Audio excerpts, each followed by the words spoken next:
Hello and welcome back to the Playtest panel. I'm your co-host Blake, and I'm joined by Andrew and Nathan. What have you guys been up to this week?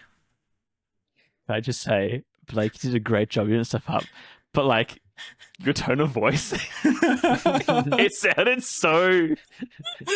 It's fine, Blake. I felt like no one cares. like a gun was going to come into frame. All right, do you want me to go again? No, that's No, fine. no, We're no, keeping that's it. good. That's great. Welcome back everyone to Playtest Paddle. I'm curious. So for me this week has been a bit crazy. I started my first week back at university, doing semester 2 of my first year, in computer science, and it was hectic. There's so much to say about it. I don't think I won't ramble too much about it. I will just say that the education system tires me, and it's the thing I've been talking about a lot with my wife with school is that the content doesn't tire me.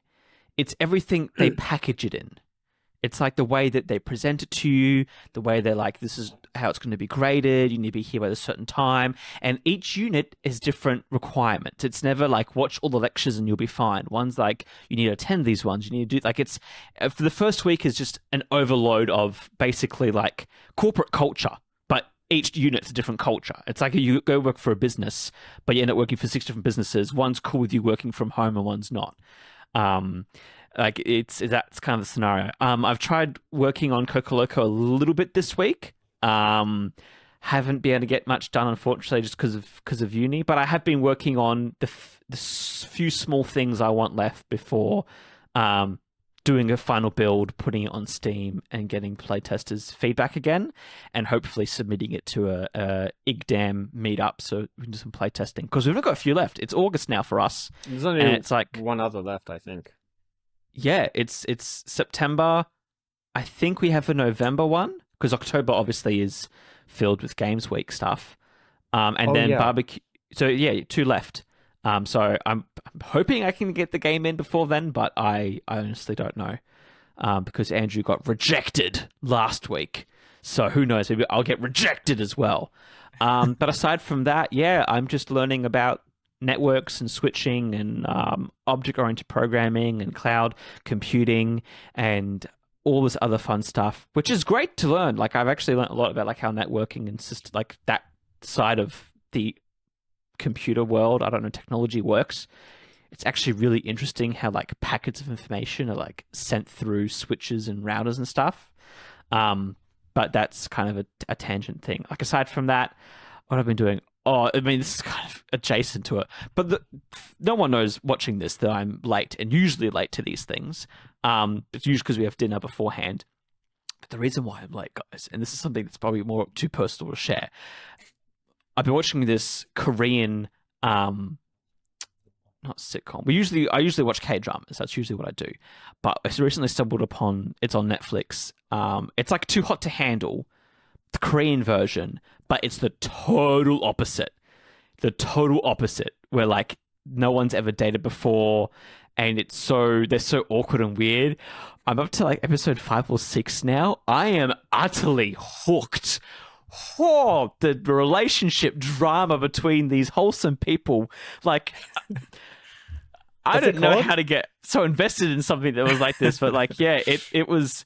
I don't know. I love watching other like cultures media, especially Korean, because I think they do things so differently. And as like a Westerner who watches it, it's so refreshing, but also so engaging. Even the way that they edit things and like able to tell story. I always think about like, okay, how can I incorporate this into like my games and stuff? But that's another little tangent thing. But yeah, aside from that, like just been sleeping, and I'm very excited because I pre-installed the Battlefield 6 beta. It took me about a week to get that working because of bloody secure boot. Thanks EA. We'll talk more about that later in this episode. But aside from that, that is all from me. Andrew, please tell me what you've been doing before I keep rambling on. Before I continue, what's the show called? Oh, I have to double check. I think it's I'll tell you. You talk about your day, and I'll Google it. Yeah. We'll come back to this later. This week has been relatively, I'd say it's pretty peaceful. But I finished my I finished my vlog, devlog, and it was pretty good. It's ready to release, and we'll talk more about it later. But it's been pretty alright. Just been working, nothing huge. What about you, Blake? So I got it. It's called Better Late Than Single. Late single. Interesting. I Right. usually watch one episode a day, but especially once it picked up, I think episode 3 or 4, I've been watching 2 a day. I'll start watching one at like 9:30, 8 o'clock, and then end up watching maybe another 1 or 2 in bed until like 1 a.m. because the cliffhangers. You think everything's solid and then just something happens. And I'm overhyping it. Like, if you watch it now, you're going to be like, oh, I'm watching this amazing show, but it's actually just this wholesome, funny dating show.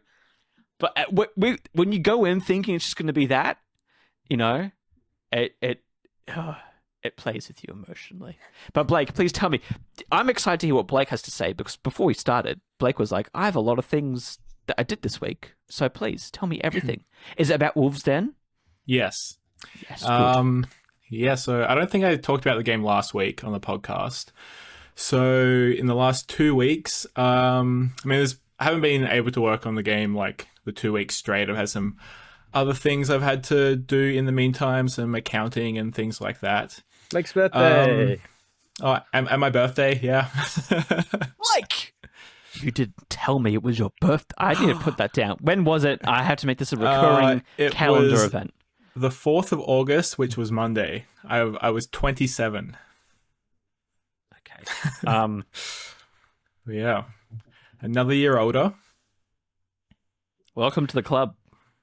Yeah. Are we the same age now? There we are. Yeah, cool. For a couple I of just months tell at you, the least. back pain, it doesn't get any better. It's all downhill from here. 100%. Great. So so I managed to get a fair bit of work done in the last 2 weeks. I started by implementing ranged enemies in the game, which has been on the list for quite a while. Yes, you did mention that before. Yeah, so I've only had melee up until about a week and a half ago, and the game was fine with them, but because there is a lot of guns in the game, it became really, really easy because they're just running at you with knives, and you can just pick them off from a distance. And yeah, so I've given all the enemies shotguns, and now the game is like really difficult currently. Like, I die constantly in it, but I'm pretty happy with how it's turned out. I did about 3 versions of the ranged enemy AI. The first version was basically just an extension of the melee logic, and it was like really, it just felt too dumb for the game. So then I scrapped that, wrote a new version that had like strafing and all this other like movement code, and that just felt way too chaotic for like a game that is like currently very confined in like the locations, and it just felt like it was too much. So then I scrapped that again, started on a 3rd version, and kind of just combined the two to make a pretty solid but a little bit more dumbed down version of the ranged enemy. And so I'm pretty happy with where that's at. I will improve it down the track, but it's good enough for the current stage of the game. And then after that, I've mostly just been adding new weapons to the game. I've added a crossbow, which is super fun. I've wanted to add a crossbow since I started the game, and it's just awesome. I love it. Does it feel good? Do you think you got like good game feel now? The game feel is not all the way there yet. Like, I don't have like screen shake and things like that. I will be adding that in the next couple of weeks. Like, I'm just sort of like, at the moment I'm really subscribed to the whole thing of like, make it exist first, you can make it good later. So I'm just sort of like getting everything in. Some weapons are like quite polished. I've also added C4 to the game, which has been in there for a while, but the way it used to work is you just go up to a wall, you press F, and it would just place it, and then it would just count down and then explode. But I've reworked that completely into its own like weapon. So you go up to a wall, you place it, I've like animated both hands. So one hand will like place the C4, and then you can walk back and detonate the trigger.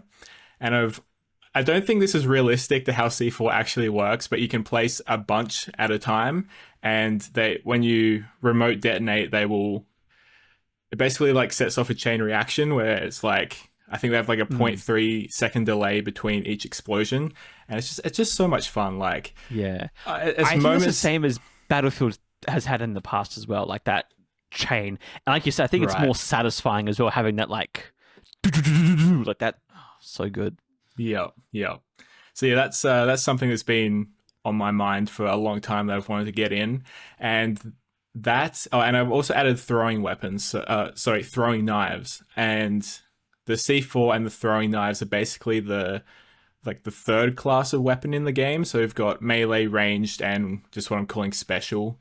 And you'll be able to pick one of each for each run of the game.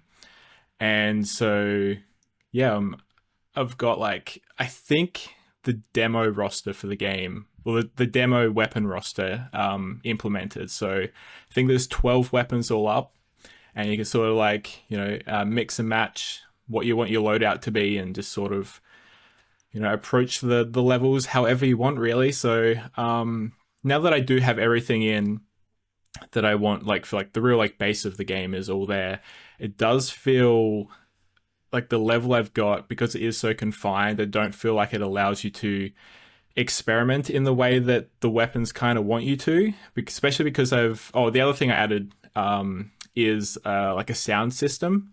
So you can like, certain weapons will make more noise than others, and some are silent, and obviously running makes more noise and things like that.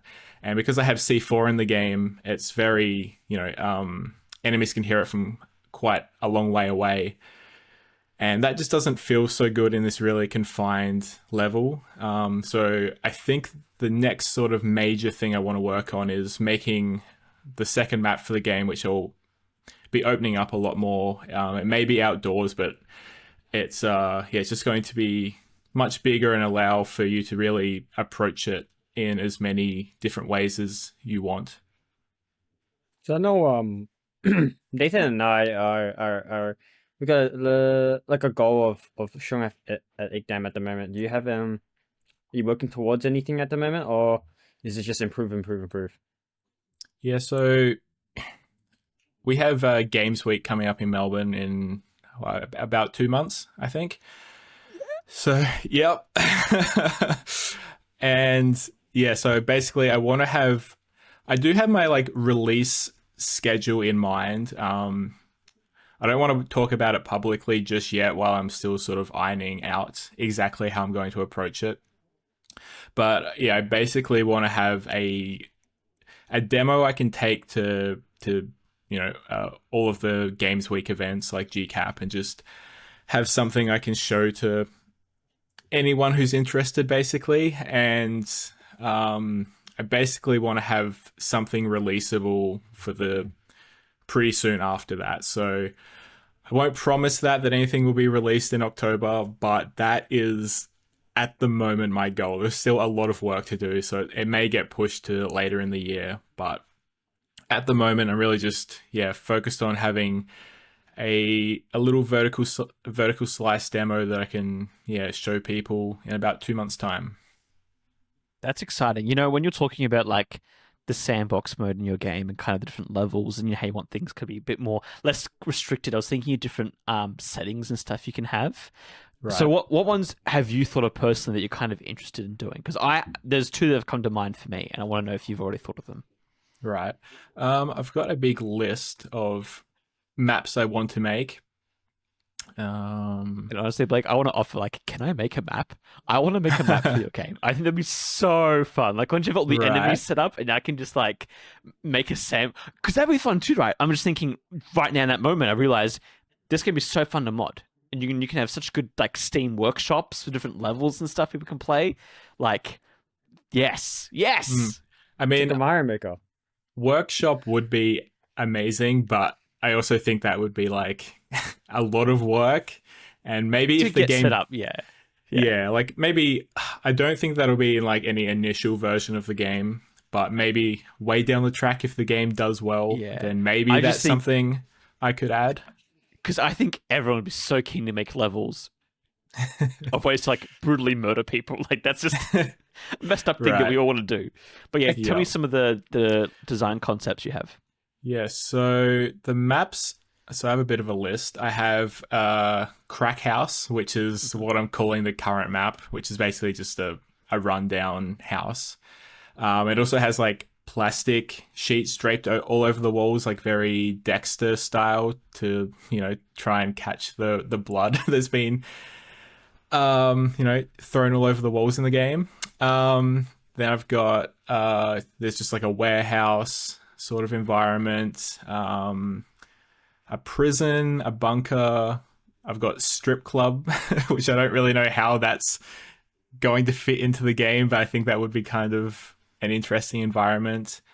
Um, I've got I don't know what they're called exactly, but I think some people call them kill houses, which is like a Hmm. military training sort of. I don't know, I think Call of Duty has them. I think there's maps in COD that are like that, but I think they are based on like a real environments. I think I have more somewhere, but that's the general idea, and then it's really just a bunch of like rundown, seedy locations that people would essentially be filming like underground snuff films in. That's the general vibe I'm going for. Because the two I had like a butcher or like an abattoir. Right. Because I was thinking, where do people kill things? And I'm like, that's one. But the other one I think would be fun in terms of like different mechanics you could have, is like a lumberyard. Like imagine putting people on like the saw or stuff like that, like really gruesome ways of like doing that sort of thing. I was like, Yeah. yeah, where can you find sharp objects? And I'm like, those are two places. And like I'm thinking like a giant warehouse. You could like maybe like pull something, or log cabins fall and like crush people or whatever else. Like you have like the shredder that like shreds all like the wood, makes bark. You can put people in there as well. Like there's so many different things there. I'm like, oh, Yeah, yeah. Like that Fargo, wood chipper. yeah, Yeah. yeah, like a wood chipper. Because it's limitless. Like the ideas, they're just endless. But yeah, no, Uh, that's really fun. mm. Yeah, I really want to lean into like traps and stuff, like you're saying. I think that's something like I think a bear trap is going to be another like special weapon. I want to have a lot of stuff that you can sort of place in the environment and lure the enemies into. I think that would be pretty fun. But yeah, that's basically what I've been working on the last 2 weeks, and I'm pretty happy with where it's at, and I'm pretty excited to see what how it turns out. Do you have any more major mechanics? Because we got things like noise and all the different weapons and like do you have any more major mechanics? Maybe like different wind conditions, things like that. Um, Not at the moment. I know Nathan wanted me to add shadow into the game, like the Yeah, old Splinter Cell games. I feel like maybe at the moment that sort of stuff's a little out of my scope for this project, but yeah. you I never know. yeah. I think that sort of stuff is really cool. But at the moment, I think I'm just going to focus on sound and just see how that goes. I have thought about doing sort of like weapon ballistics, like have like Mm. bullet drop off. That's something I could do, but again, that'd be much more down the line because I could add little things like that forever and then never actually release anything. So if the game does do well and people like it, this is a project that I can see myself working on for quite some time. So yeah, you never know what could get added down the track.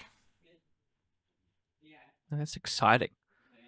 I'm really excited. Like, yeah, especially the past few weeks, I was like, oh, I hope he gets to keep working on it because I don't want him to get distracted by something else. And like, that's the thing, Blake. If you end up saying, I worked on a new project, we will come and hunt you down. Andrew and I will come and hunt you down. We will Yeah, that's wipe your fair. drives of everything except for the one project for you to work on. Yeah, yeah. Yep, I give you guys permission on this podcast. Yep, you may do that. Good. But I think that's what you I don't know need. this something feels different with this project. Like I've said before, like this it feels like the thing I should be working on, and I just haven't had that in a very long time. And I don't know, just super excited to work on it. It's cool, especially we've been talking a lot more recently that we get to see, and I guess you get to show your progress a lot more. Should help with some innovation, Yeah. because I know for a long time you've just been kind of like working on games and then showing off every once in a while. It's good to have a supportive group for people who to share your progress with and show off your works and progresses. And I think our like dev sessions that we've been doing on Discord a couple of times a week has been helping a lot as well because, I can, if I just have added something cool into the game, I can be like, oh, I'll screen share to you guys and show you real quick. And that's something I've never had before. So I think, being able, being able to like show it and get feedback very quickly has definitely helped get my keep my motivation up. Hmm. I was going to ask as well on that because I've obviously, we've seen screenshots in gameplay and stuff. When do you think you'll start circulating builds for your close friends? For close friends, I'm thinking within the next 2 weeks. Great. Yeah, so I'm Yeah, me and Andrew were like, yeah. Currently, I'm doing my first like proper playthrough of the game to like unlock every weapon. Like now that I've got all the core weapons in that I want, and I've set the prices for unlocks and that sort of stuff. I'm currently, or as of today, I've been playing through to see sort of how it feels, and so far I'm pretty happy with it. So yeah, I'm just gonna really be focusing on just a bit of polish the next probably 2 weeks, and then I will hopefully have something to show you two at least. I don't know how far yet I want to spread the little demo, but you two would certainly be the top of my list of people getting the game. You hear that, Andrew? We get exclusive access to see when it gets banned. We'll still have access to it. That is true. I mean, like the FBI might come and alive. like raid your house and take your hard drives, but They can never find the hidden USB. There's much worse out there. That's There is always on. much worse out there.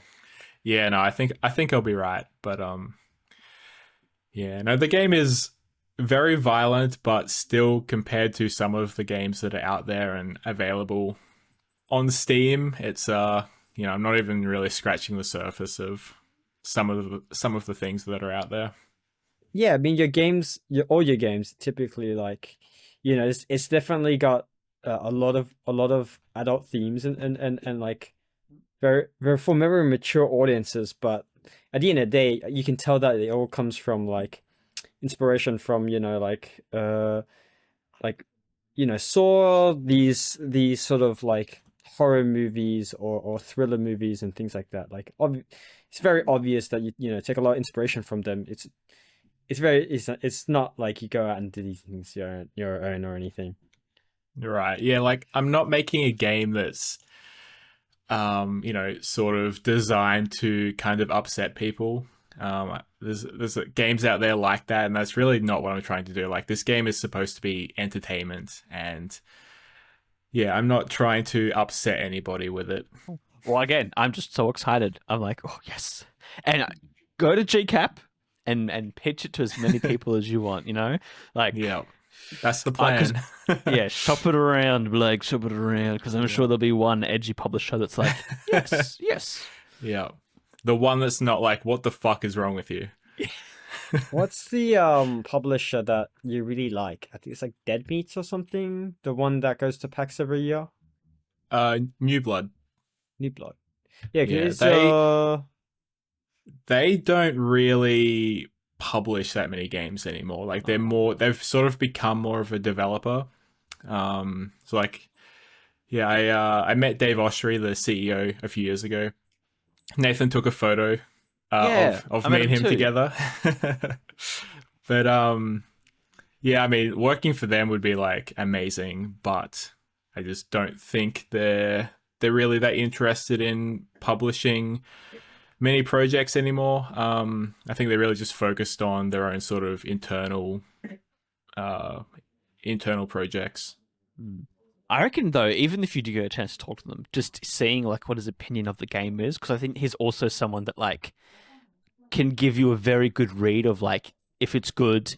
Because I don't know, I feel like he's definitely in that genre of like satisfying Yep. gameplay. Yep. And stuff that's kind of is fine with violence. Like I think he'll kind of embrace that. So I'd be curious to Yep. see like his thoughts and like any feedback he gives. Like I think it would be cool if he likes enough that he's like, I haven't published in a while, but maybe this is the one. Maybe because Blake's a pretty cool guy, you yeah, know? Blake's a cool guy. He seems like a chill guy. Yeah. And if not, if they're like, oh, I've got other people who can publish for you, like I think that's even like a better way of like, Right. even if someone can't publish your game, but they're like, I'm going to talk to someone else for you. That is like a sure way to go get someone funding. It's been being Yep. like, that guy over there, he's cool. You should look at his game. Compared to like obviously you having to go and basically like market yourself, which is such a hard thing to do. I think for all of Yep. us, of like it's hard asking for money from people while still trying to also be a generally good person and not feeling like you're just there for your own personal selfish reasons. But yeah, I think that'd be Right. really cool, even just to show him. And like see what he thinks, because I know like when we were there together with him, you were like fanboying out so much. You're like, oh Nathan, do I ask for a picture? Oh, but he's doing this other thing. I'm like, Blake, Yeah. go talk to him, get a picture. And he was Yeah. super cool. He was super cool, and he did a really good Yeah, talk yeah. as well. I loved Yeah, his he- talk at GCAP. Yeah, his talk was, I reckon, my favorite talk of all of GCAP. Like, it's just, yes. I mean, I find him very entertaining and very interesting. And yeah, there's a lot of stories that he told that I hadn't heard before. And yeah, no, it was a fun talk. I quite enjoyed that one. Yeah, so definitely, I think because I actually saw because I follow him on Twitter and stuff. They're at Gamescom right now. They're going to Germany. All right. So they're definitely still, going around and like I don't think they're a business who I'd be like, oh, maybe they're in survival mode or whatever. I think they're in a good place right now. So Yeah, I mean, they have Ultra Kill, so I don't think they're going to be like out of money anytime soon. So, I mean, Yeah. I think I think it's the highest rated non-Valve FPS on Steam, and it was, yeah, I Did they think it's publish done. or did they develop that? So it was a solo project by this one guy named Hakita, and he was working on it by himself for a couple of years, and then he put a demo on itch, and then that did pretty good, and then New Blood picked it up and released it into early access, and now I think there's a team of people that are working on the game that are, I think, mostly like internal New Blood people. So yeah, it is. Yeah, they didn't start the project, but they're essentially the developer now. So, guys, I just sent you guys a link. It's the Battlefield 6 community tab because there's been a bit of contention with what EA's decided to do for Battlefield 6, which they've also done with the previous Battlefield 2042, and I know some of the FIFA games have also, or like the older EA games, have started to have it now. And that's requiring secure mode because the third-party anti-cheat they use requires it. So people who are dual booting Linux or maybe who don't have this enabled on their motherboard have to go into the BIOS and click some stuff. And like me, who did it last week to prepare for it, I lost all driver support for all my devices. So I had no Bluetooth, I had no USB, and I basically had to do a whole bunch of registry deletions and PowerShell commands to get my computer working again. I could change it back to not being secure mode, but then I couldn't play this one game. And there's two sides. There's people who've been like, "Why do you want the spyware on my PC? Why are you making me switch something in my BIOS settings to play your game?" And everyone else complaining, "Oh, guys, like, of course there's something wrong with this game. Like, you always have to complain about something." Or they're like, "Oh, it's just the hackers who are complaining about this." I obviously have my point of view of it, but I want you guys to tell me what you see on the forums. If you go to, have you been able to get it up at all? Or Are we on the discussion tab in Steam? yes, Right. is that where you're at? I just went and found it because I wasn't sure where you sent the link, but I am currently on it. I can see one that says "Game sucks, feels too Halo with modern skins. Yeah, I'm not saying too much about what you said, but Secure boot mode made easy." You know what? It's because the game's went live and everyone's complaining about the other things. But I can Right. promise you, a day or two ago, it was literally every 2 minutes was why is there secure boot? Oh yeah, I found Because one. It just says secure boot is not enabled. That was 1 hour ago. there's also a lot of comments. I'm going through right now. I'm like, oh, there's like oh a yeah, I'm post seeing it every like now. every minute. There's at least like 8 to 10 Yeah. posts. But yeah, it's because obviously the game's gone live now, so everyone's actually giving feedback on the gameplay. But when I was installing it the other day, it was every because you'd launch the game and then obviously it would give you as like a starting soon thing. But if you weren't in secure boot mode, then it would say like come up with an error saying like you need to switch this in your motherboard settings, which is crazy to me.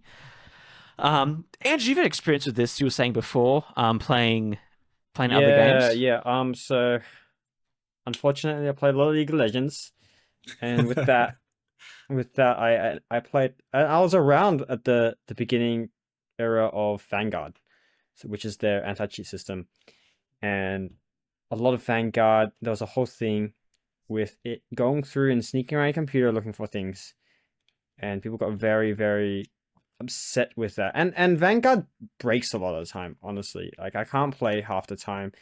Vanguard, you need to restart your computer and you need all this stuff. But Vanguard is a very, very good anti-cheat. I will say that. It's probably because it literally spies on, everyone. Spies on everything and everyone, but it's very good and it actually works really well. The moment you start to notice cheater, the game will probably end in about like 2 minutes. But yeah, there's a big contention on that when that came out.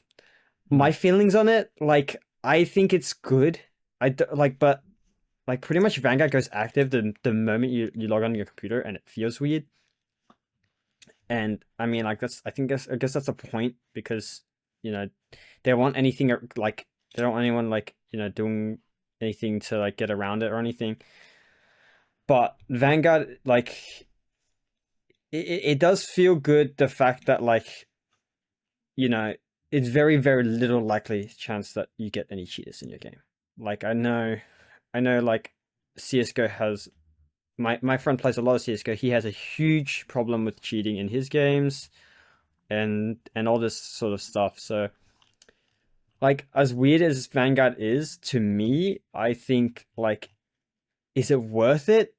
Like sort of, but I'm not too sure if it's sort of the best way to go around it. And I think Riot's intention is to stop cheating at all costs. Which, yeah, but what if Vanguard one day they start doing other stuff with it? It's scary.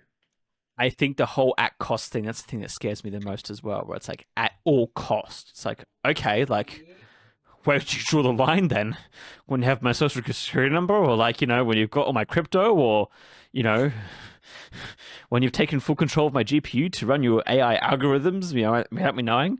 Um, I mean, like, I know you don't have much experience with like online gaming just because of where you're based in the world, but I'm curious to also hear, like, how do you feel like companies who, well, I mean, basically require, like, for example, like EA was only on the EA launcher. Now they've allowed other things as well, but like Ubisoft has a separate launcher, and I know a lot of people were annoyed at that as well. In terms of, I think the main discussion really is that like when companies require extra things to play a game that would otherwise be conveniently bootable in an exe. Like, what's your thoughts on that? Yeah, so growing up in the country, I haven't had the best internet up until pretty recently. So I just never got into like online games. It's only really been the last couple of months playing like some friend swap games with you guys that I've really got into any form of online gaming.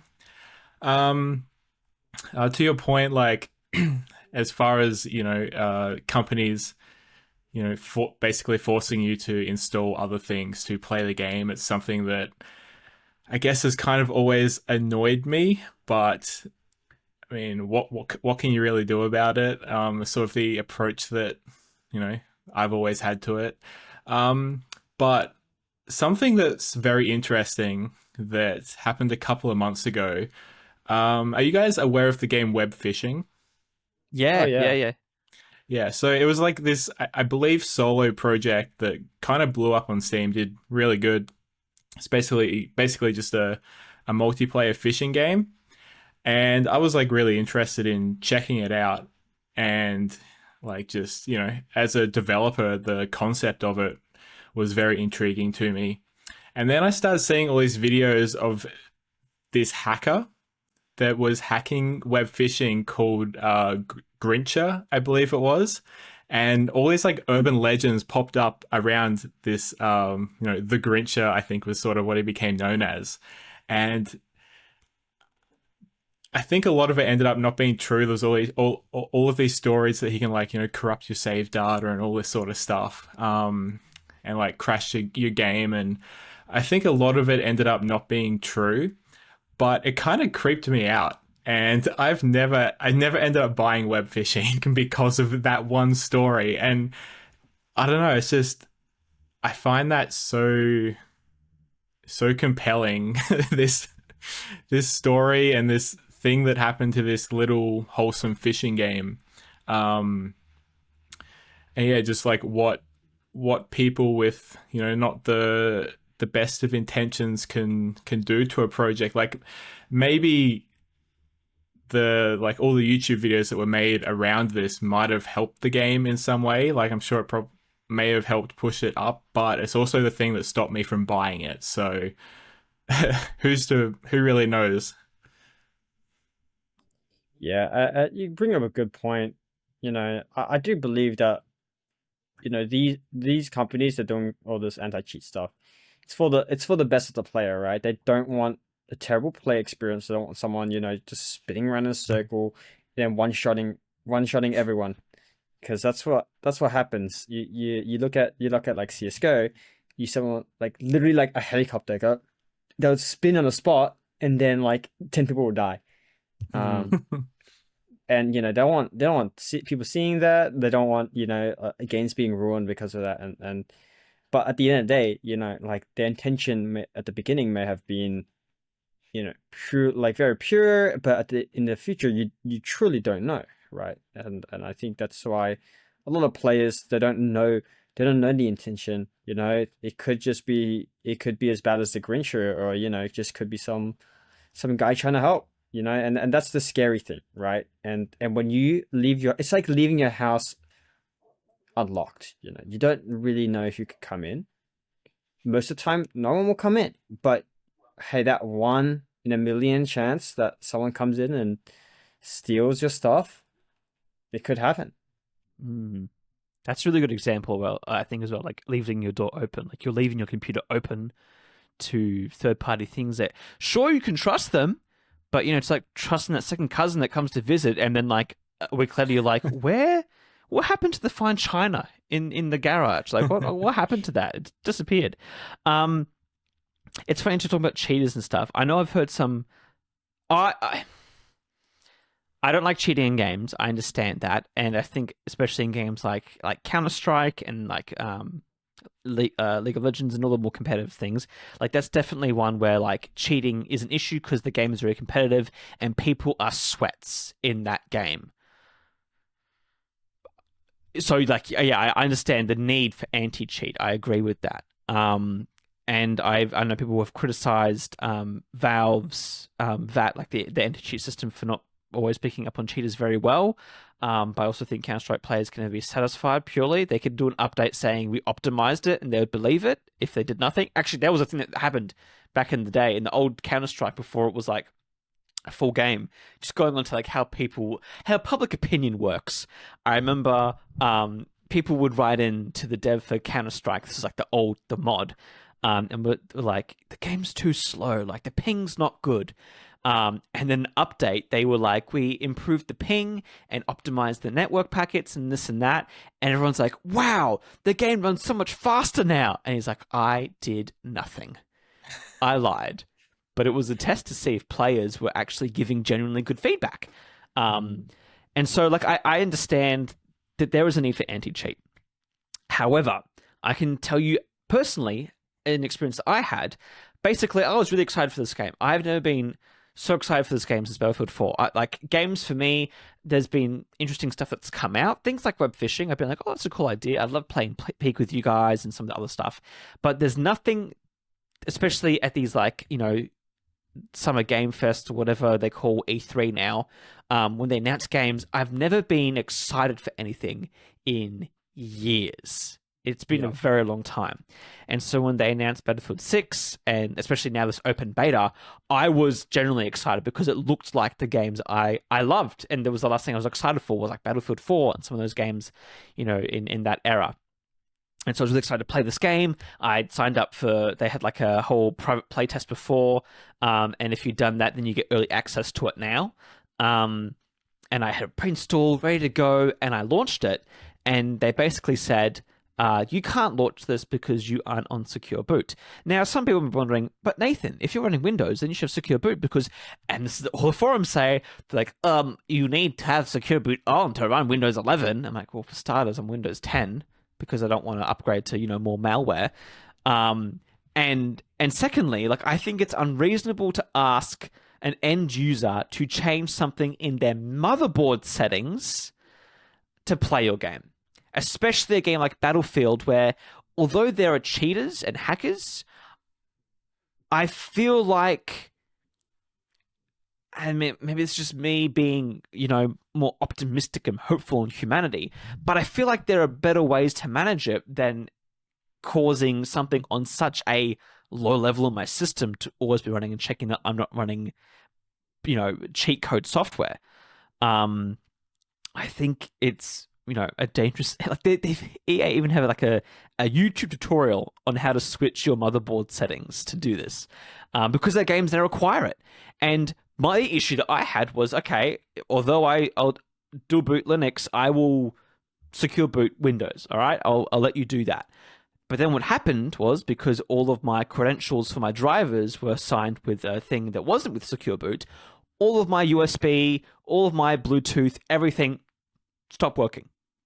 The only way I could use my computer was to remote in and use the remote in stuff to fix things.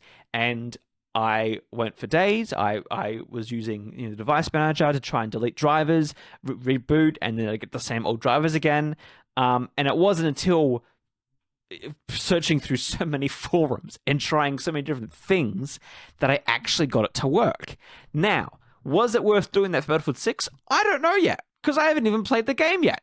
But I can tell you, if I was someone who, especially me personally, who isn't someone who plays one single game, I don't just play League of Legends.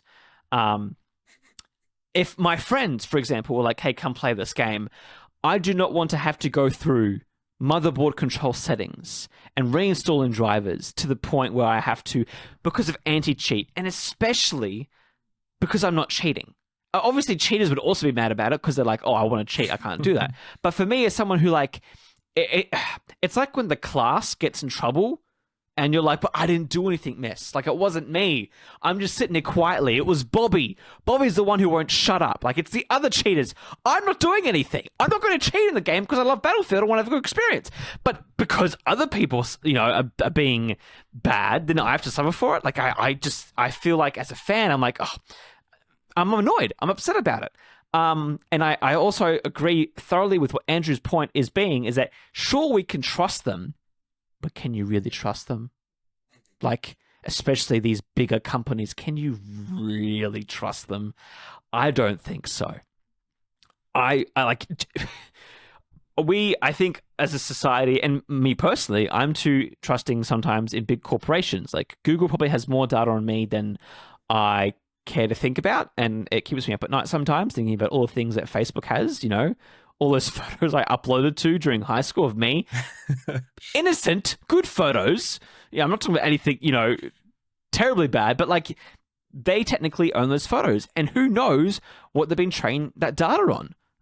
Maybe there's a 14-year-old Nathan with a Tobuscus shirt on that they're like, we've now incorporated this to be, part of their AGI that they're going to release one day. And that's the thing too, like no one reads the terms of services, and terms of services sometimes are so vague. It's like, okay, we'll just agree to anything. The other thing too, just talking about things that are inconvenient for the end user, playing Red Dead and finishing it recently, the one thing I remember, I was like, oh, this is why I stopped playing, is because every time I launch Red Dead, it launches the Rockstar launcher. And every time it does that, it needs to update. And I'm like, I'm playing a single player game here. Even if I was cheating, it wouldn't affect anybody else. Just me. But I have to go through all of these things, all these back loops and whatever, just to play the single player experience. I am not at the point where I can clearly say that, these third-party, very low-level anti-cheats are not worth it. I don't have the experience for that.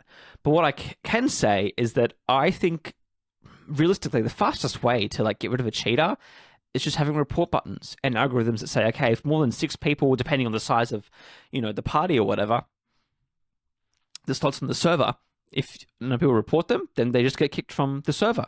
And they can, it's like, you would anywhere, like in a chat or whatever.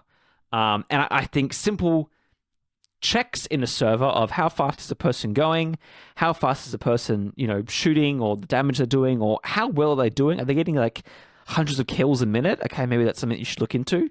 And again, I know there's ways to bypass these things, and that's why they're going through this whole secure boot stuff. But I just think that there's a line, and that's where they've crossed it. I think once you get to that point, then it's like, okay, this is too far. I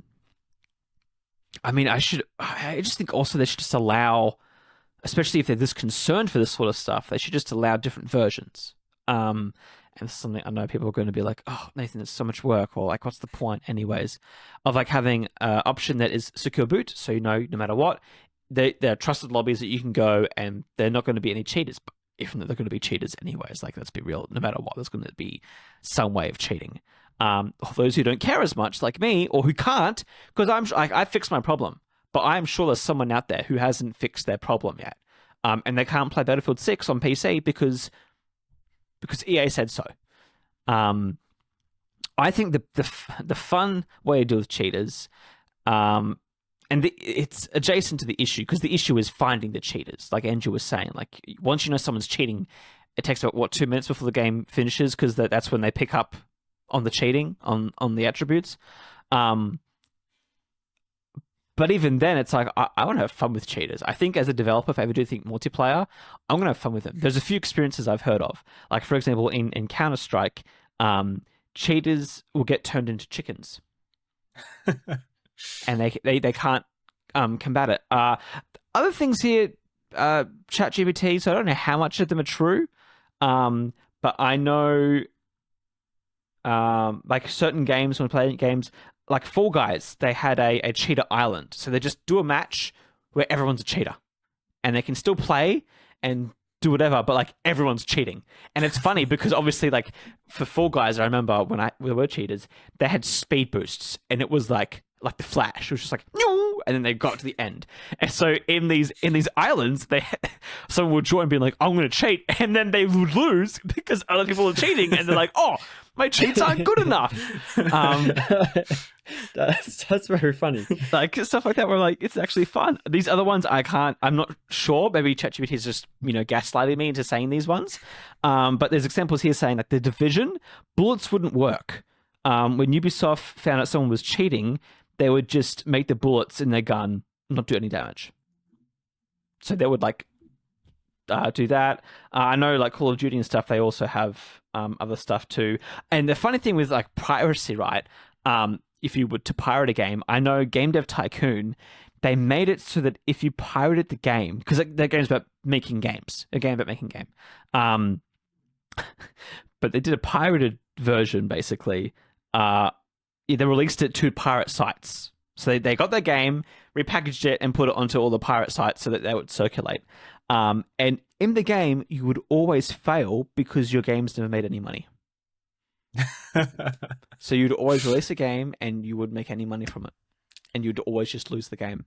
So yeah, I think I'm just a frustrated fan who feels, I don't know, not misguided, but I feel like EA, you know, you're definitely known as a very scummy company, and Battlefield 6 is kind of your redemption of hope for the Battlefield fans. And people are already scared now because of streamers have been like, oh yeah, add loot boxes to the game. It needs a ranked mode.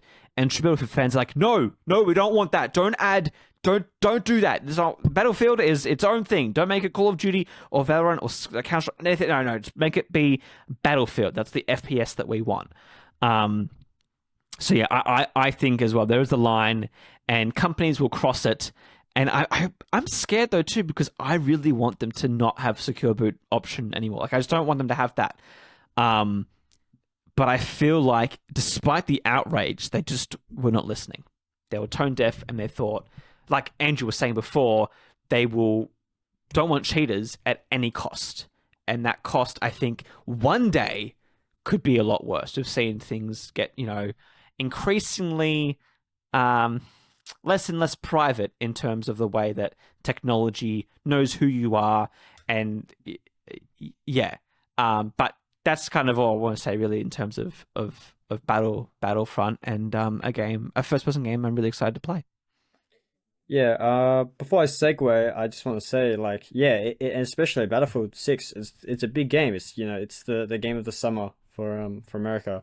But forcing, I don't know how many people are gonna play that game. Hundreds of thousands of people are gonna play that game. Well, yeah, thousands of people are gonna play that game. And forcing everyone to go into the I wouldn't even know what to do if I'm being honest. And if it didn't work, I don't know what to do. And like especially as these things, sure, a company, they need a safe face, they need, you can generally trust a company not to do anything crazy, or a lot of people would abandon them. But like them having all this access to your computer and all this stuff, you don't know if someone else is going to be able to, like, a bad actor or someone getting into the company can do anything with that. And that's the thing, it's not EA that's actually doing the anti-cheat, it's another third party. And so even if something bad happens, it's going to be on EA's face. Yeah, so I don't know. I'm scared for the future, but that's just me in general these days. Oh, yeah. And yeah, well, it's definitely something uncertain, and we'll have to see whether or not they get as many players. So yeah. But just to go back to what you said about the piracy thing, have you guys seen what the devs on Peak said about piracy? Yes, they said that they would, because what was happening was people were remaking their games on Roblox. Yeah, that was what was happening. They said they'd rather you pirate their game and play their game than play any of the Roblox trash. If I remember correctly, is that what we're talking about? Yeah. So, but I mean, like, Blake and I, we recently he downloaded Roblox to play some stuff to research, yeah, some research stuff. Research, yeah. Industry research, yeah, market research, yeah. Not like, because I basically had no idea what Roblox really was up until about 2 months ago. And I think Starter Story on YouTube did a video about some guys making like a shitload of money on Roblox as developers. And I'm like, what is this? Like, Roblox is one of those things that, like, I always heard about, and like it's games and a lot of kids play it, but I just never really understood what it was. And that video sort of piqued my interest a bit. And then with the game I'm making now, it's very, like, it has a strong focus on the gore. And through my research on gore games, my search history is absolutely cooked. But I started getting recommended all these, like, Roblox gore games on YouTube. Sorry, I'm just thinking of, like, the Google marketing team, like, advertisers just won't allow this. Like, we can't advertise to Blake. All this content is, like, not ad friendly. Yeah, basically, it's some pretty full on stuff. But yeah, I started getting all these Roblox gore games recommended to me. I'm like, I mean, I might as well check this out. I'm trying to like figure out how to do the gore system in my game. So I downloaded Roblox the other day, and it's quite interesting. I'm kind of shocked at just how the whole thing works and how many games there are, and actually the quality of some of the games. Like Andrew and I played it was like a tactical multiplayer FPS the other night, and like it was pretty well made. Like it had this like really in depth like weapon customization system, and yeah, so Andrew's obviously got a lot more experience with Roblox than I do, but I'm really just exploring it now. But yeah, I have to I'm ask quite I've played a little bit. because yes. I have to ask: are you playing it all in browser, or do you download Roblox? Because when my nephew played, he'd play in browser, but it's because it was on like families' computers. What's the best way to play Roblox? Like, what was your experience, obviously, of like, I don't think you you I mean know, can it, play in it browser. yeah, you it can't play in forced browser me to anymore? download. Yeah, yeah. Oh, interesting. Okay. Oh, it's been a while. And like you guys, I'm like, what even is Roblox? Trying to explain to people, I'm like, I don't really know. Yeah. Um, I heard it explained as YouTube for video games, and I know mm, Andrew doesn't quite agree with that, but that's that's the easiest way I because can there's no sort of channels there. Yeah, Andrew, there's no channels. I see it more like Minecraft servers, right? Because in Minecraft Oh yeah, servers, it's still because they all usually have the run. same skins and stuff. Yeah, in the games, for most part. Yeah, and you can you've seen people like Hypixel, Skycraft, things like that. They do like insanely well. They monetize their game through that. So that's how I see it. Except Roblox is free, and like is you can do a lot more with it. And the game we played the other day, I would say it's like the upper echelon of good Roblox games. It's Hmm. like top 1%. It's actually genuinely really well made. I don't know if it's a copy of anything. I can't. I don't. I feel like if it was a copy of something, it'd be really big. But it was very well made. Blake can talk more about it. But Yeah, I was going to ask um, as well, like, how is that one making money compared to another of the more like scummy games? Are very basically gambling for kids. But how is a one that's like first person generating revenue? I did not see as much. But typically on Roblox, you get very high quality games. You'll get a dedicated following, and they'll just keep playing. Roblox allow like a similar to YouTube. It has like a sort of watch time thing. You know, you get watch Right. time, you get money. But it's very in depth. I didn't really play too much. I kind of just skipped a tutorial and played a game with Blake. So I Hmm. don't know how if like the guns were monetized or if those different abilities and classes and stuff like that that you had to buy and stuff like that. Um, so I'm not too sure about how they made their money, but I do know that like I did suck at the game, but I did get a few kills, so it didn't seem like there's any huge pay to win. Right. Um, Okay. at least I don't know. I played one game. Blake must have played a few more, but you know, Roblox has so much slot.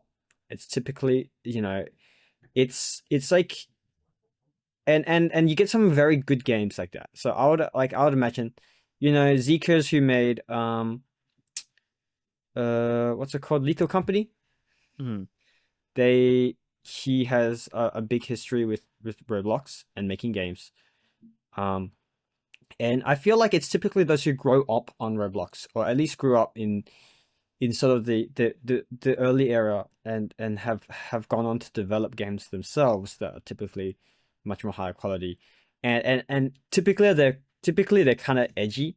So this game is kind of edgy, so what I imagine, I'm not too sure, I imagine it's also some young kid who has a very good idea and a passion for developing games. He's been playing Roblox since he was like, I don't know, like 12 or like 10 or something, and has grown up with this. He's probably made a few that's kind of a dud, and he's hit this very like nice game. And I think Blake can probably dissect it much more better than I can. But how I imagine is that but like now, a lot of Roblox games, at least the top Roblox games, are the same sort of you just sit in the game, you kind of do the same thing over and over again. You can do the same thing over and over again better if you give me $5, Mm. or spin the wheel. It's only 15 Robux, or like things like that. That like it really predicate like it's very predatory towards like kids who don't really understand what's going on, and parents don't really watch what the kids are doing. Yeah, they see the funny like little jumping game, but in the corner every single time the kid logs in, and things like login bonuses, like or here's like, oh, you can get extra like 15 in-game currency if you buy the big pack and things like that. Like that typically that like, most of us are very aware of. The kids are like, oh my god, they're so generous. They'll give me all this stuff, but really they've kind of been put onto this sort of like hamster wheel of generating money for these people. And you'll see like things like what the pet, like the hatch a pet or something like that. Like this is one of the most popular Roblox games, is absolutely jam packed of just microtransactions and loot boxes and all this stuff, unfortunately. But there's some really good ones. I can talk about it a bit more, but I've rambled a bit too much. Like, what are your thoughts? Yeah, so Roblox is something I really want to look into more. I know last week we talked about Unity versus Unreal, but clearly we were both wrong because Roblox is clearly the best engine to be making games in. Because I just looked up the starter story video that I watched a few months ago, and the thumbnail says $4,615 per day. So there's people making nearly $5,000 per day from their Roblox games. Like, again, I don't know how true that is. Like, maybe there's some. I'm a broke uni student. That's really tempting, It's very possible. That's the hard part too, right? Like, there's obviously the aspect of like, oh no, there's kids, like they're being used and whatever. And then the other side of my brain's like, Nathan, you need money to fix your car. You can make Right. games, And I'm like, and like I wouldn't make a terribly bad addictive game, just something fun that isn't going to be too. But like at the same time, but that's the thing too. Like I've had to stop myself from downloading it because I'm curious as well to see how it is, and so I don't know, Blake. Are we going to make a Roblox game together soon? I don't know, because I've also heard people say that like the top tier ones make money, but if you're below a certain threshold, you make nothing. Like not even peanuts. That's overstating how much you make. It's not terrible. From what I know, the system isn't like, it's not like YouTube terrible or anything. It's just because like a lot of the games that aren't the top tier are just bad. They're just really bad. So there's not much you can like. You can't really make money from an awful game, when you're 3 years old. But a very sort of a very inspiring story is one of the earliest Roblox games, and this game has close to zero like sort of predatory, and it's still sort of run the same way. It's called like Pizza Shop Simulator, and it's just exactly what you think. Yeah, it's actually kind of fun because like I'll run in there every now and then, and it's just because it's all just kids playing. It's this shop that's literally on fire.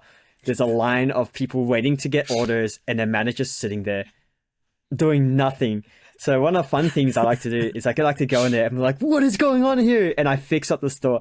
And I think there's like TikToks of like a fun thing to do is just to go into a pizza shop and like fix it up. But it's just like literally it is kind of like a repetitive game. You can be a boxer, you can make pizzas and stuff, and you just kind of like click things and do it over and over again. But someone who made it was this girl. She was like 13 years old, and she made the game on Roblox just for fun. It's like, the mechanics are just pretty simple. They're pretty, they're pretty basic, but also a little fun to sort of manage the shop and like earn money, and you can go home and you can decorate your house and stuff. But she earned enough money by the time she was like 15 to go on a trip around like Europe or something with the entire family. and it's like it's a pretty basic game, but it's a well made, and you know there's no predatory scams in there as far as I know. Everything can be like earned in game and stuff. Like, what are your Right. thoughts on the engine and stuff? Like, what you did some research. I want to know your findings because I'm conflicted. I'm like, Nathan, don't make games for kids because that's dangerous. But other side of me is like, Nathan, you can make a good game that would make you money. Ugh. Viewers, Yeah. stop me. So I haven't actually looked into the engine side of things yet. I don't know how it works or how easy it is. Do you have much idea on that, Andrew, as far as like how you actually make games in They Roblox? have a they have basically their own Unity. Yeah, I'm pretty sure. Like, what Like I've seen, it's like a Unity editor Right. their and their own scripting language. language. Yeah, it's like uber simple. I think it's something that does exist. If you can quickly search it up. Um, I all I know is like it's pretty basic. It's like Oh yeah, it's based on lore, yeah, it's no different to which is making very. yeah. That's like the easiest language to see syntax wise. I know someone who's done Roblox games. And he doesn't do scripting, and he tried getting me to help him script at some point a few years ago, but he does like he likes to make assets and stuff. He's a 3D modeler, and he made like a little world. It's just a little Japan, and every day, like or every few months, he just gets like a hundred Robux. He doesn't like 100 Robux is like converted to like 5 cents, but he just sort of lives the world up, and people just come in and they look around because it's just a world where you just got a bunch of like just a bunch of like houses and stuff that like it was like themed off some anime or something, and he does just earn a little bit of Robux every now and then. So like I do know that as long as like you make a quality game, it should be like and you do like some decent marketing and stuff like it should not be too hard to make a game that does generally pretty well on Roblox, because a lot of games it's like the top 1% makes all the money is because only the top 1% of games is good. If you search up anything in Roblox right now, anything, you'll just find rows and rows of just utter garbage, just the worst. If you go search up Peak, you'll see that like really garbage Peak game that people made, but which like was made pretty accurately. I'm not gonna say it's a good game, but you probably find even more games that are trying to copy Peak, but like even worse. So do you reckon it would be easier to make money from a Roblox game or a game on Steam? Just in general. Roblox, Roblox, Really? 100% Roblox. Wow. So I've wasted the last 6 years of my life learning Unity Like, then. I'm in the exact point. As we speak, I'm downloading Roblox Creator Studio, yeah, Creator Hub, Right. because I've been told all of these bad things, but in my head, right, I'm like, well, if I make a good design game that kids can play, and for example, for me, like when I think about when I have kids and what I want them to do, I know like with YouTube and stuff, I'm going to be like, you can't watch everything, but I would tell them certain channels they can watch. Or it's the Yeah. same with like media in general. And so part of me is like, well, if I join as a creator, I know they've got some predatory practices in terms of like how they take out money. I've seen all the videos on it, but I think I'm in a desperate enough spot where I am right now as a student and as a creator as well, and thinking about Roblox, I'm like, you know what, I'm gonna bite the bullet and see how this goes. Because you both have now like played Roblox and whatever. I'm like, okay, I'm gonna try these tools and see how easy it is to make something, and just see what happens from there. Because I don't know, like I think my curiosity has been piqued too much now, and now I have to go uh, I'm and gonna make a discover for very myself. dangerous statement, but both your Ooh, games could possibly do much better on Roblox than on Steam. No, Right. definitely oh, probably do better. I agree. 100%. I should just remake Coco on Roblox and see how it goes. Yeah, I mean, I Yeah. feel like the game that I'm making is like there's a lot of parallels between like games I see pop up on Roblox that like do pretty well. Like the reason that we ended up playing that FPS was because that was a video of that was recommended to me on YouTube based on the things I've been like researching for my game. And yeah, I don't know, like especially looking at all like the gore stuff. Like there's some like YouTube videos on like Roblox gore games that have like insane views. And it's very interesting because like I've always seen Roblox as this kids thing, but obviously there's, a lot more to it than that. You know what I think will happen, right? Because right now, you can see in the background now, I'm installing Roblox. You can see that's perfectly placed. Because right now it is a kids game, and right now they're very young kids, and the concern I have mostly is like, between 3 to 5-year-olds finding games like that and being desensitized to it, not understanding what it is properly, and that sort of issues around a lot of that stuff. But I actually think, and again, this is us in the future, people who stumble upon this, don't criticize us. We have no idea what we're talking about. Like, we're just some devs who are curious about things. But I think that Roblox will actually evolve with its core age group. I think in the future, I don't think Unreal's going to be the metaverse. I don't think Meta and Facebook will be the metaverse. I think Roblox will be the metaverse. I think we'll have banking systems in place in Roblox that are used by customers than any other virtual world will have. Like right now it is for children, and there's definitely some dark patterns and issues around all of that.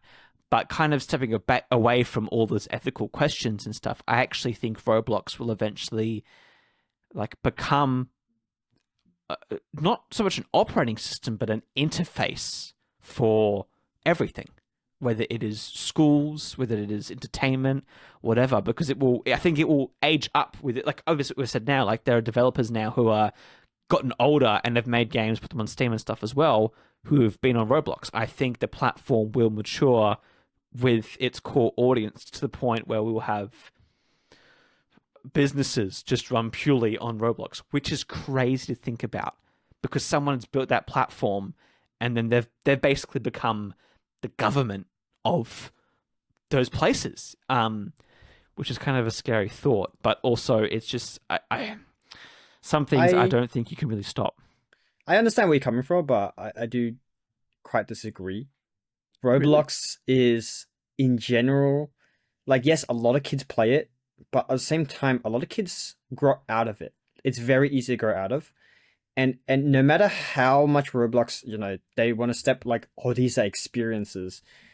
Like, everyone sees it as a game, and as a kid's game, and it's hard for like sort of that image to grow up with its audience. And Roblox is a very shady company, shady company, and it's very hard for them to convince anyone who's not already like is on their platform but not on their platform to sort of agree with the statements. I think recently they want adults to go on dates in Roblox. They said that, and just hearing that, all of us is already turned off, right? And things like that. And so I believe where you're coming from, and Roblox is desperately trying to do that. They've like held concerts. They did this like whole Walmart thing in Roblox. Yeah. That no one turned up to. It was like 5 people turned up to. They're desperately doing that, but no one trusts them. No one trusts them. Kids are there just to play the game, and I think it would be very hard for them to die. But I think in the future something else might come along and take its place. So you don't think they're going to be able to mature per se? I don't think so. They're going to be stuck in that younger generation. Because I've got like nephews and stuff, and one of them is like 16 now. He only plays with his younger brother because his younger brother wants to. But his younger brother's definitely at the age where his friends play because they're like in the lower grade levels. But I think once you get a bit older, then you stop playing Roblox because it no longer is cool. But I wonder if that's the same thing with, Minecraft I never grew out of, but there's definitely a stage where I was like, that was old, but I've always come back to it. I just wonder if there'll be a time where like older people will come back to it almost in a nostalgic sense, and then will be drawn back into it. But I agree. I think there's still, as a culture, the stigma around what Roblox is. It's for 6-year-old iPad kids, and it's just Right. garbage, it's junk food in terms of games. But some of the other signs, I'm like, well, the fact that I haven't looked into this and have a solid opinion on stuff, also makes me curious just to experiment and see the space. You definitely enlightened me in that regard. Yeah, I grew up with Roblox. I think I played it when I was around 10. And I do return to it, occasionally out of nostalgia, play some games, have some fun. It's definitely something I don't take seriously. Um, so like I go back to play like and sort of just like mess around, and which is why a part of my statement of why I don't think it will sort of mature is because people don't take it seriously. People go back to it to mess around, have a bit of fun, get off. And the only people who really play it is children, and it's hard because you do see a drop off where either children become developers and they make some cool games and they think, oh, like Roblox is limiting me too much, and they jump off, and or just like people just stop playing and they don't return. But I do think Roblox is a cool platform. There's a big audience. There are definitely like people who are being exposed to some pretty bad stuff on there, but there are also some good stuff that like gets some people like really into some more cooler mechanics, deeper mechanics with design, and typically those people do eventually move off of Roblox because Roblox is a majority platform that has some pretty bad games. Yeah, you're right. They do eventually all move off. So you don't think it's ever going to turn into a Ready Player One Oasis style thing? No, like not at all. You think it's going to take like someone new in the space to basically come out with a more mature version for us to get to anything remotely close to that? I think Minecraft would do that before they do. Honestly, Minecraft has a lot of successful collabs. It's the Bedrock edition, right? They have a lot of successful like collabs. There are a lot of like adults who take Minecraft seriously, but they're more on Java side, but they're still in that space, right? I think Minecraft is more likely to take over that meta space because they still do like I know they do some really cool maps that like are like themed. They did that Minecraft movie, the 5-year and the 10-year the anniversary they did. That map was the 1 year, no, the 2 year, no, the 3. No, there was a really cool map. It was for a big milestone they did recently. That was really cool. And I know a lot of Minecraft players jumped onto that to check it out. But Roblox, they do all these experiences, there are all these events. They don't have the same level of success that even Fortnite does, right? Fortnite has these big events that hundreds of thousands of people get on. In terms of metaverse stuff, I think Fortnite is the closest one we have. Once they have like proper virtual worlds, VR headsets, whatever happens there, I think like Epic are the ones that are closest to it. But personally, we need like a Steve Jobs of a metaverse. We need someone who has a proper full vision, who's able to pull all the strings to make it happen, and is able to bring products that just wow people. I don't think Meta's going to do that. Because what's that company called in Ready Player One? They're like Microsoft equivalent. But that's what basically all these other companies are. That's what Epic Games is. That's what Meta is, and Microsoft and all of that. You need like a small, scruffy indie guy who's able to somehow make amazing products and get everyone into that universe and accepting it.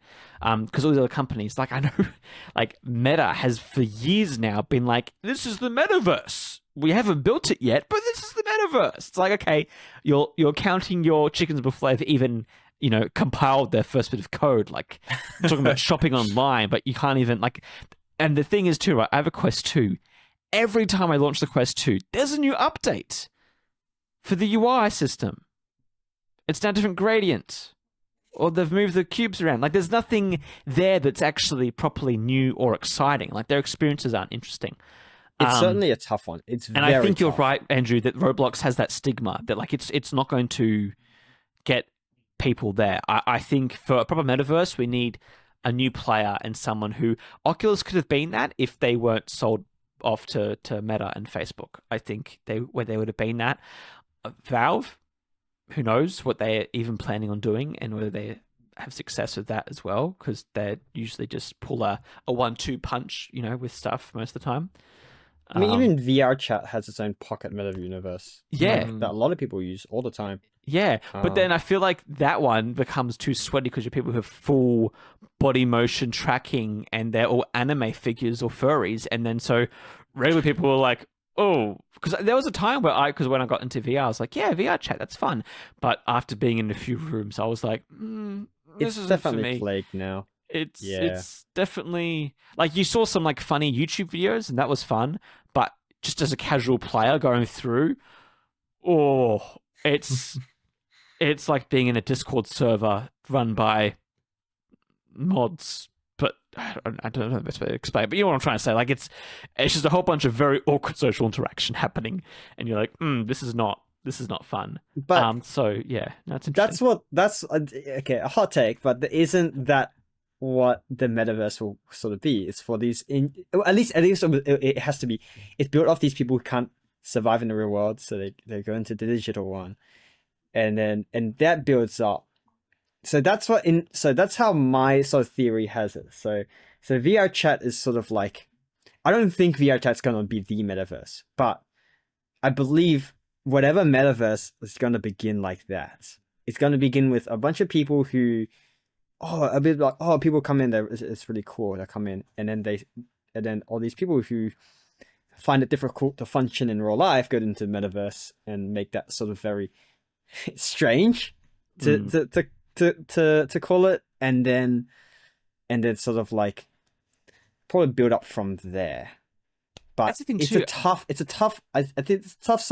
It's something tough to have to solve for these companies or whoever wants to make it. Yeah, because thinking about it too, right? You could be right. There already are these communities that do these virtual worlds, but they're all very socially awkward, or like they have these cultural differences. If someone who's never been in there before are going in and being like, oh, I don't know what all these people are saying, I think you're right that there might even be this block off where like you're a virtual person, you're a meta person, like you don't go outside. But then there could be the same thing we've had like with like you're a redditor, or you're a Discord mod, like you become reclusive. So yeah, I'm not sure. Like I think about what we need to happen to make it not weird. I think about the internet and computers. Like now that's all normal. Now you go to McDonald's and there's a computer kiosk where you order your meal. If you'd done that in the 80s, people would have been like, nerd using a computer? What's that? I think there definitely needs to be a cultural shift, but I don't know. I don't know if it's going to be fully immersive. I reckon the way that it'll probably go will be very much like you'll have your Microsoft Teams and you'll have your Zooms and whatever else that is virtual people do. And then you'll end up having those hardware devices, whether it's, the Quest headsets. I think once Meta have their full XR glasses that like this, as thin as mine, that can do the full heads-up display, they'll become like the new AirPods, but for glasses and visual representation. That's what you'll have. And then I think from there, that's when you'll start, people will be able to put art on their wall, and then you'll start having TVs in your walls and all this other stuff where you'll take your glasses off and go, oh, actually, I don't have any furniture. It's just all through the lenses that I see. But I think that's going to be a very weird transition. And I don't think the companies that think are going to do it are actually going to do it properly. Meta might, for like Epic Games, maybe. But I also feel like they can very easily, because they're so big, right? I think that's my biggest issue with it, is that because they're so big, and there's not a clear vision of what it should be, they're going to get caught up on their own vision statements and whatever. You need someone who is like a Steve Jobs or whatever, who can just come in and they can say, what you're doing right now is wrong. You need to change this. This sucks. This is terrible. This is what we need to do instead, or you're not focusing on the right thing. And I don't think the companies that are right now in charge of that are going to do that. Even Roblox. I don't think the guy who's in charge of it really cares about metaverse and whatever. He's just rolling in it. Like, he's just filthy rich and is like, whatever corrupts the kids to give me more money. That's all I want. Like, so I've thought about it. Like, I've generally thought about making my own VR headsets, or because I hate the Quest 2 like software. It's terrible. I've thought about jailbreaking it and making my own stuff, but that's like a whole that's decades long of work and trial and error and stuff. And I know what I'd want in a virtual world and universe, but I don't want to commit to that right now. And I'm sure there's someone in the world somewhere who is, and they're probably working on it as we speak. But we just don't know who they are yet. Anyways, gosh, you guys got me on another topic that I've been overthinking about. On a similar topic, I have a theory. So you hear me out. I think the next metaverse is going to be made by Discord, because we talk about all these places that have these sort of communities, but if you really think about it, the one place where sort of communicate, you're saying how like Teams is like TeamSpeak or Microsoft, that's Discord. And Discord initially was a little strange, is where people, gamers, a little reclusive come. I think Discord is now very much widely used. They're now introducing things like, playing games on Discord.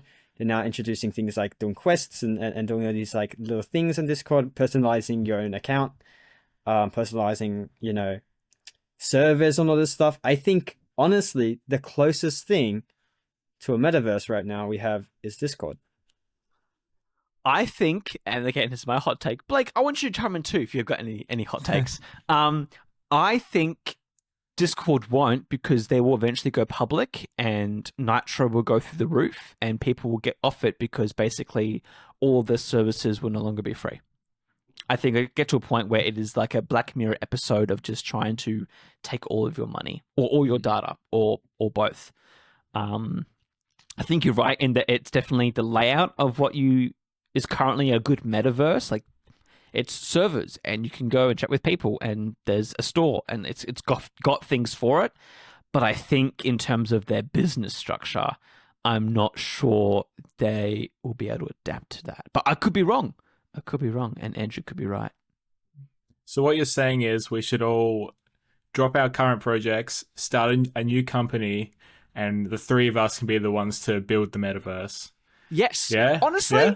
Good idea. if you guys did a call and said, Nathan, genuinely, this is what I'm going to do, I would heavily consider it, because... And if anyone's watching and like has a bunch of money that they just, want to fund something cool with, send us an email and maybe we can get this started. contact@nathanrona.com. Any sort of money can be transferred to my BSP and account name number being, and I'm not going to say that to you guys. That's a bit silly, isn't it?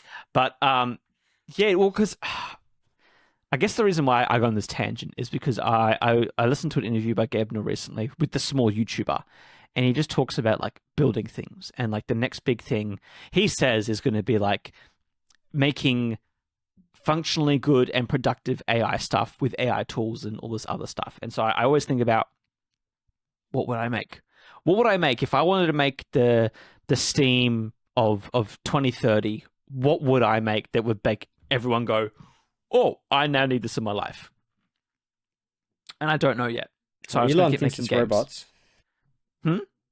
Or Elon thinks it's robots. And he thinks it's robots. I don't know. I've seen robotics, and I think they are a lot further away. In terms of software is just ones and zeros, and it's easy to make mistakes and fix things, and he's too early. Accumulate. You can double bits and data and whatever. Robotics, you've got like battery cells, and you've got physics, and you've got like it's so much more complex. Yeah, robots. Oh my gosh! Now we're going into that discussion of like personal assistants. Oh, I don't know. My thought is, I don't want robots. You know what I want? I want a laundry folding machine. I've got a washer. I've got a dryer. Give me a folder that's affordable. They only have those in big factories, so I don't know how far we are from that. Well, I guess that's all the time we have for today. Thank you everyone for watching. Just so you all know, next episode, Andrew has a game to show us. He's been working on something for many years, technically speaking. And the video that you have is already out, right? So I'll probably link. Yes, is it going to be in your channel that I usually link? Yeah. Yeah. Yeah, Okay. yeah. So by the time this video is out, you can go watch his devlog, his first devlog. So go watch his video.